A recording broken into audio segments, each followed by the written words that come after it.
অপ্রমাদের হো স্বীয় চিত্ত সাবধানে রক্ষা কর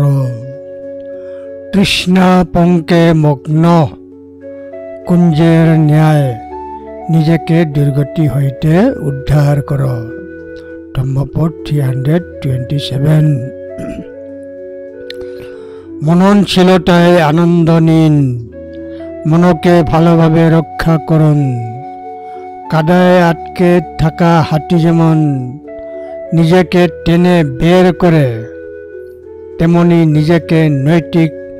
কলুষতার তৃষ্ণার কাদা থেকে টেনে বের করো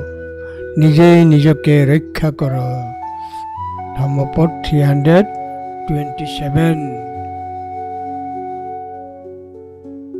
অপমাদরতা হঠ সচিত্ত মনুরক্ষথ দুর্গা উদ্ধরত্থানং পঙ্কে সত্তব কুঞ্জর ধম্মপদ 327